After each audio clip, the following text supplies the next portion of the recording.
Hoy vamos a conocer la historia de la chilena Bernarda Vera Contardo, a quien se le perdió el rastro en 1973. Según registra el informe RETIC, ella es una de las 1.469 personas detenidas desaparecidas durante la dictadura. Una enorme cantidad de víctimas cuyos casos siguen planteando al país el desafío de que se haga verdad y justicia. Sin embargo, el de Bernarda es un caso distinto y particular, porque con el correr de los años han surgido diversas versiones respecto a cuál fue realmente su destino. Informaciones que, pese a estar en poder de las autoridades, inexplicablemente no han conducido al esclarecimiento del caso. Nosotros sí investigamos estas versiones, hablamos con testigos y obtuvimos sorprendentes resultados. La investigación es de los periodistas Luis Narváez y Florencia Valenzuela.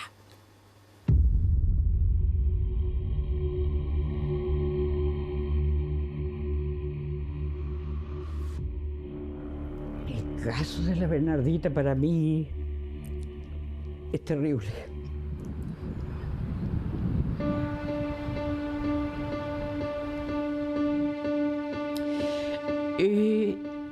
Es un dolor que no puedo contenerlo.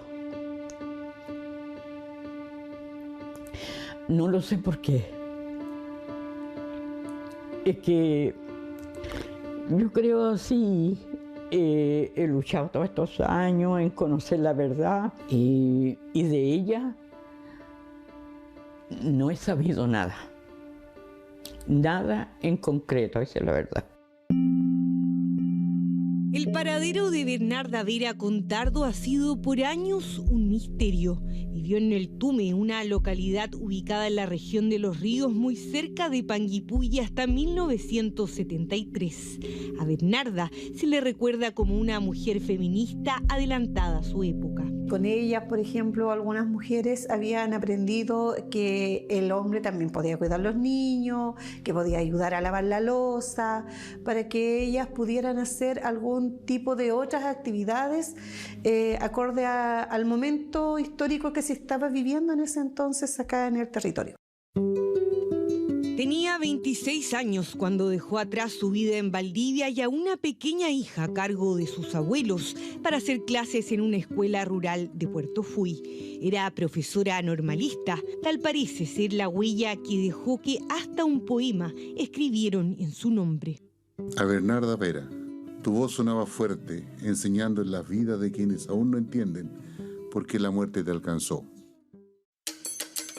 Existen dos versiones sobre lo que pasó con esta mujer que llegó en 1972 a Puerto Fuy para trabajar en el complejo maderero forestal Panguipulli, una empresa estatal que surge luego de que 22 fundos fueran tomados y expropiados. Fuimos compañeras y amigas en aquellos años. Una mujer alegre, con muy buenas propuestas, de acuerdo a los tiempos que estábamos viviendo. Tú reiteradas veces en mi casa tenía su trabajo más político. Yo compartía con ellos y el que trabajaba directamente más político con ellos era mi compañero, porque todos eran del MIR. A Bernarda Vera también la llamaban Anita. Ese era el apodo político que adquirió cuando se integró al MIR. Realmente yo la dejé de ver los días antes del golpe de Estado. Y esto ocurrió el 11 de septiembre del 73. Y de ahí no la he visto más. Son varios los relatos que durante años han sembrado la duda sobre si realmente fue ejecutada o ha permanecido con vida de manera oculta. Hay diferentes relatos. Dicen que fue vista en otros lugares, que fue vista en Brasil, y después el relato que se conoce es que es detenida y que después forma parte de los ejecutados en el puente del río Tortén.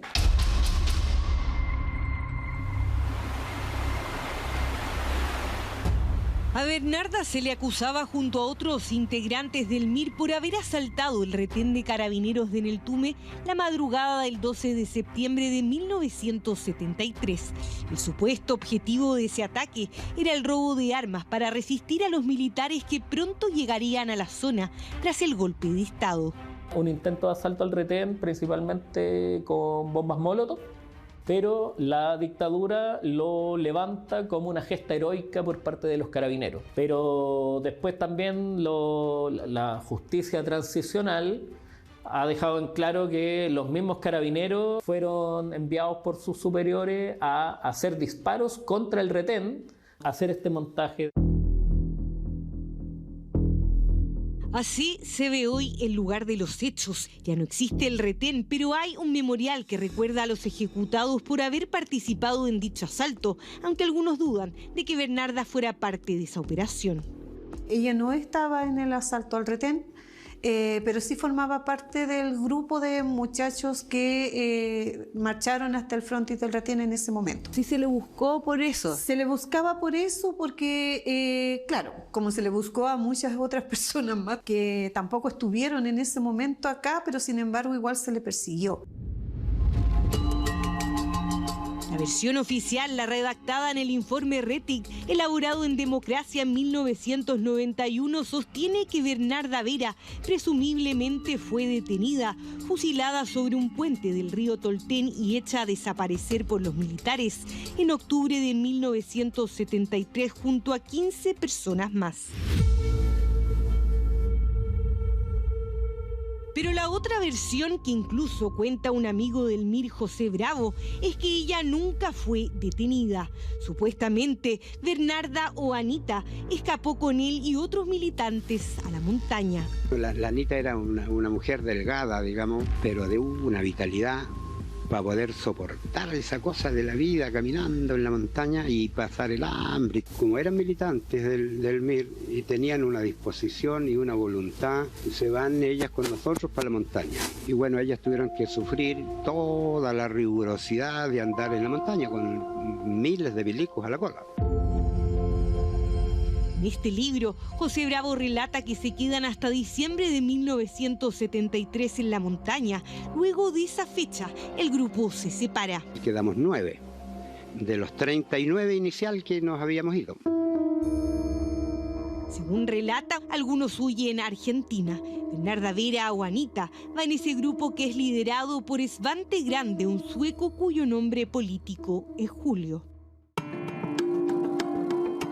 José Bravo nos aseguró que los antecedentes sobre Anita, que contradicen lo consignado en el informe Rettig, él los remitió hace años a Emma Díaz, ministra de la Corte de Apelaciones de Valdivia, quien llevaba la causa de Bernarda Vera, la cual se encuentra con sobreseimiento temporal. Tras realizar distintas indagatorias accedimos a este requerimiento del año 2011, donde la mencionada jueza solicita a Interpol un domicilio de testigo en Argentina por el caso de Bernarda. Esto demuestra claramente que ya había indicios de dudas sobre el verdadero destino de esta mujer. La Bernardita yo la busqué por mucho tiempo, entonces ciertamente lo sé que estoy muy confundida, porque unos dicen que la llevaron al retén de Liquiñe, que realmente me encuentro ahora con una situación que realmente tampoco quiero creer lo que está viva. Ida Sepúlveda es la presidenta de la agrupación de familiares de detenidos desaparecidos y ejecutados políticos de Valdivia. Por más de 50 años ha recorrido la región de Los Ríos para dar con el paradero de sus seres queridos. Nos cuenta que conoció a la hija de Bernarda Vera alrededor de 1992. Yo anduve con ella también en el complejo, dándole a conocer cuáles los lugares a donde yo conocí a su madre, cómo la conocí, quién era, porque ella era muy chiquitita también cuando pasó esto. Hoy esa hija tiene 57 años y es beneficiaria de una pensión de reparación que otorga el Estado. La hija de Bernarda Vera, ¿usted sabe hasta cuándo hizo intentos por buscarla? Lo hizo por mucho tiempo, porque estuvo acá en Valdivia, estuvo en mi casa, iba, volvía. El anhelo de ella era, quería saber si estaba viva. No era la intención de saber que su madre había muerto, sino que ella quería saber de que estaba viva. Habían otras personas que le habían dicho que se podía haber ido, que se fue a Argentina, pero nunca le mostraron dónde. ¿Por qué? Si algunas autoridades tenían información desde hace más de 15 años sobre la presunta fuga de Bernarda Vera a Argentina, la situación no se aclaró. Tampoco hubo ningún avance desde la promoción oficial de un Plan Nacional de Búsqueda iniciado en 2023. Nuestra investigación periodística avanzó en lo que el Estado dejó pendiente. Llegamos a Buenos Aires, Argentina, desde donde viajaremos rumbo a una localidad muy cerca de Mar del Plata en busca de Bernarda Vera, una chilena que hoy figura como detenida, desaparecida, exintegrante del MIR. Sin embargo, según nuestros registros, estaría viviendo en ese lugar. Sandro Gaete, ex detective de la PDI, fue jefe de la Brigada de Derechos Humanos y durante años trabajó en operativos emblemáticos como la detención de Paul Schaeffer o Manuel Contreras. Tras retirarse de la policía, en 2017 se integró al programa de Derechos Humanos del Ministerio de Justicia y luego al Plan Nacional de Búsqueda. Sin embargo, tras tener diversas discrepancias en cómo se estaba llevando adelante el programa, renunció a mediados del año pasado. El caso de Bernarda Vera fue, entre otros, uno de los motivos que lo llevó a tomar la decisión. Asegura que pese a que habló de este tema con la actual encargada del plan de búsqueda, Magdalena Garcés, no se hizo nada. Pregunté directamente, Magdalena, ¿tú qué conoces? Y ella, para gran sorpresa mía, me dijo que este era un tema que se conocía desde el año 2007. ¿Y por qué del año 2007?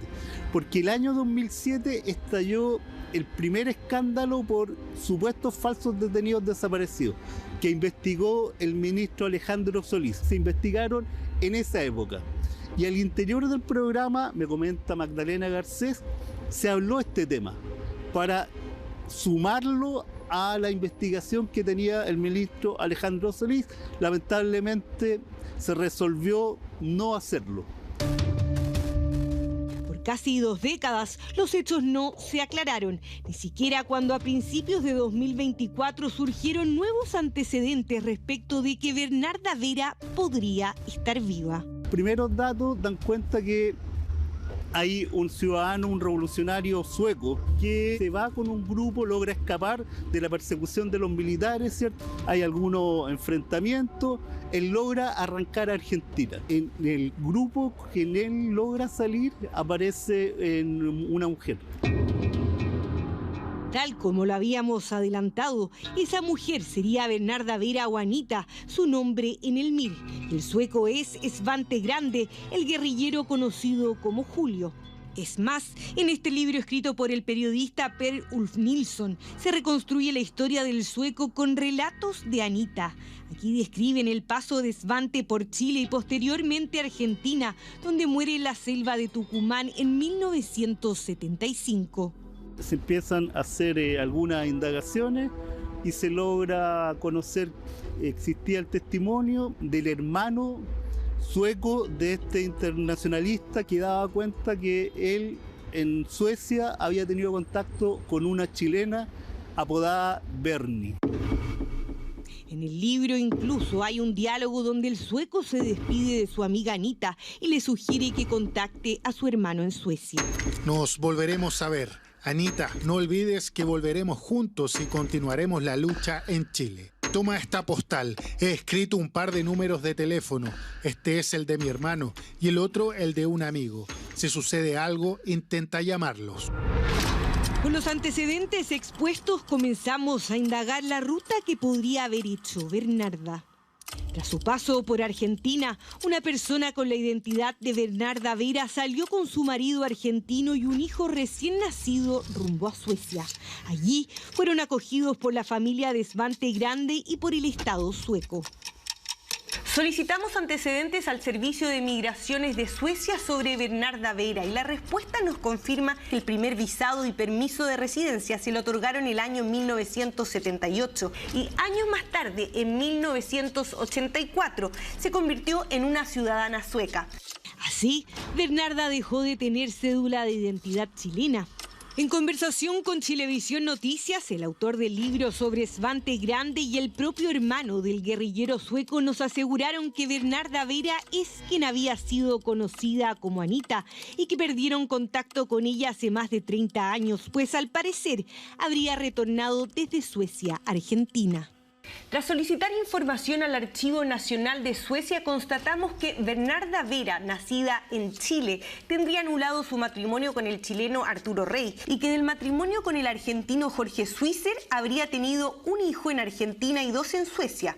Por otra parte, tras consultar al Servicio de Impuestos y Registro de Personas suecos, nos señalan que sobre Bernarda Vera se tiene registro de haber emigrado en 1999. Sandro Gaete sostiene que el Plan Nacional de Búsqueda tuvo conocimiento hace más de 1 año y medio de que Bernarda habría abandonado su residencia en Suecia y que luego habría vuelto a radicarse en Argentina. Mi primera reacción es: esto hay que denunciarlo, sabiendo además que el programa de Derechos Humanos es querellante. Lo más natural hubiese sido que toda esta información hubiese sido remitida al tribunal. Bueno, esto no se hizo, se discutió al interior del programa de Derechos Humanos y finalmente lo que yo recibí como respuesta por parte de Paulina Zamorano es que esta era una decisión que iba a adoptar la autoridad ministerial, en este caso el ministro de Justicia, Luis Cordero. ¿Por qué no se hizo la denuncia? Quisimos preguntarle al actual ministro de Seguridad, Luis Cordero, pero no se nos concedió una entrevista con él. Retomamos la búsqueda de Bernarda Vera en Argentina. Decidimos, con todos los antecedentes que hemos recopilado durante meses y que indican que Bernarda Vera habría retornado a Argentina en 1999, ir a aclarar el misterio. En base a datos oficiales de Argentina, encontramos el nombre de Bernarda Vera con el mismo día de nacimiento registrado en nuestro país, el 4 de febrero. Pero si bien en el registro civil chileno consta que Bernarda nació en 1946, en el DNI argentino se consigna que fue en 1949.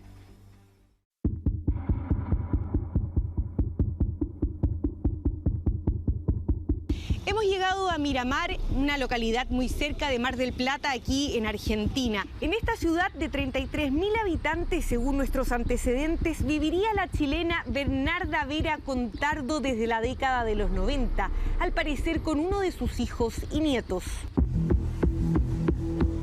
En los registros a los que accedimos encontramos su dirección, ubicamos su casa y también a uno de sus hijos, Maximiliano, un nombre que coincide con el que aparece como hijo de Bernarda en la documentación oficial disponible en Suecia.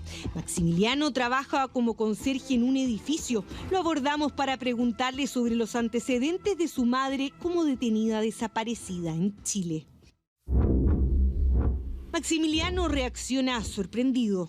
No accede a una entrevista en cámara, pero sí admite que efectivamente su madre, a quien acompaña en Argentina, es Bernarda Vera. Dice que ella siempre imaginó que este momento llegaría, que alguien la iba a encontrar. Asegura que ella no va a renunciar a la vida que ha llevado siempre, que es una mujer fuerte y que no tiene miedo a nada. Carácter coherente con lo que fue la vida de esta joven. Hoy, 52 años después de que se perdiera su rastro en Chile, encontramos a esta Bernarda Vera.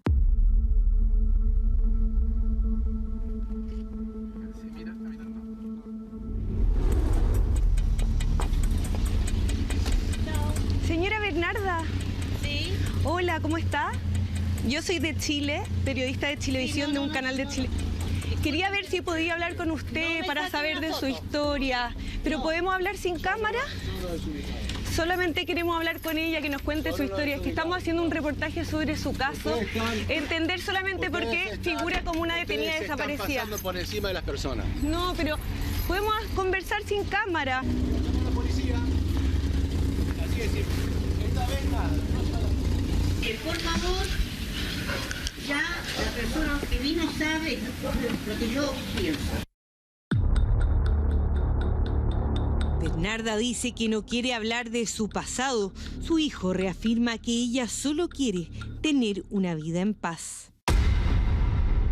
Para Sandro Gaete, en este caso, las falencias en la gestión del Estado de Chile son evidentes. Primero, porque ya en 2007 hubo antecedentes de que Bernarda Vera podía estar con vida, y luego, en 2024, cuando esta información fue reafirmada, y los responsables del plan de búsqueda no tomaron ninguna acción al respecto.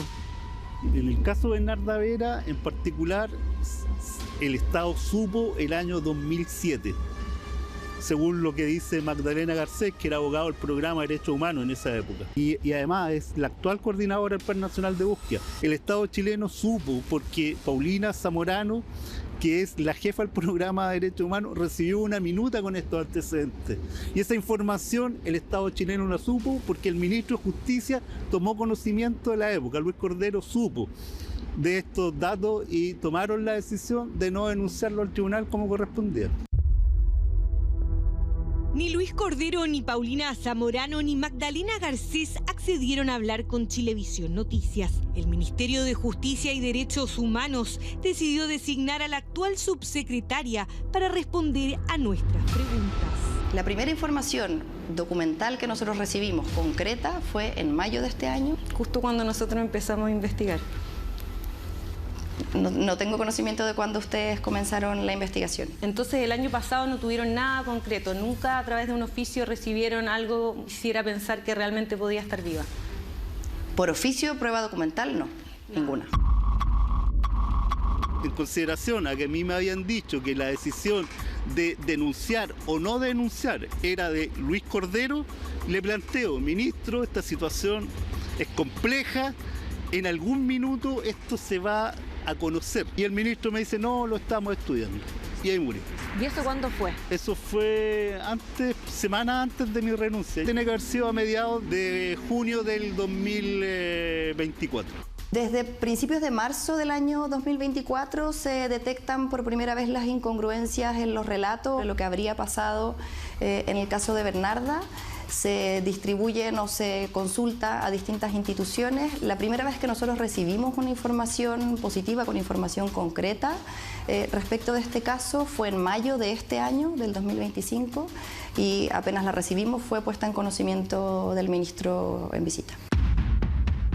¿Y ustedes por qué hablan en el fondo con el tribunal o con el ministro recién este año, si es que esto se supo mucho antes? Yo creo que hay que ser muy responsables y muy rigurosos con la información. Nosotros lo que hicimos, porque sí adoptamos medidas, fue justamente solicitar información oficial de las instituciones pertinentes, a la Policía de Investigaciones, al Registro Civil, a los consulados. Todas las respuestas que recibimos fueron negativas. Se acumulan las gestiones oficiales sin resultados concretos, crece el juicio crítico de los principales afectados, quienes han buscado por años. En lo personal yo tengo cierta molestia porque el Estado no ha sido garante en su totalidad para hacer en el tema de verdad y justicia. Y me duele también una cierta indolencia que ha habido por todo esto. No me siento responsable tampoco de no haber podido hacer más por ella y entregarle mejor información a su hija. Realmente eso es doloroso. Entonces, ¿usted cree que ella habría vuelto por su Yo creo que habría vuelto. Contactamos a la hija chilena de Bernarda Vera, la niña que quedó con sus abuelos cuando a ella se le perdió el rastro.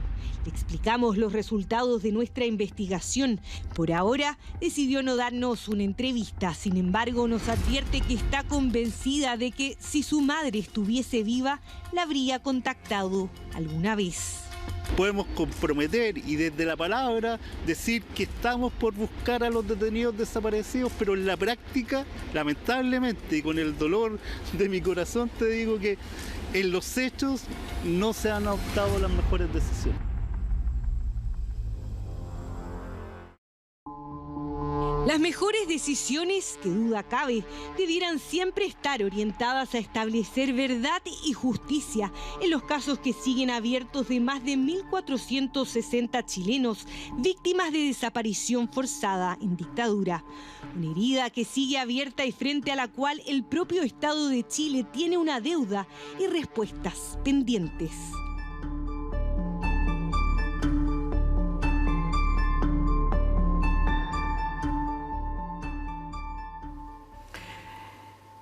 Según los antecedentes que aquí hemos visto, la misma información que recibió nuestro equipo para iniciar esta investigación estaba en conocimiento de altos funcionarios. Sin embargo, por alguna razón, no hubo gestiones oficiales con resultados concretos conocidos como los que les hemos mostrado en este reportaje. Aunque pedimos entrevistas con esas autoridades, no obtuvimos sus respuestas, pero seguiremos dispuestos a recogerlas porque hay muchas personas que las esperan. Estas son imágenes que causaron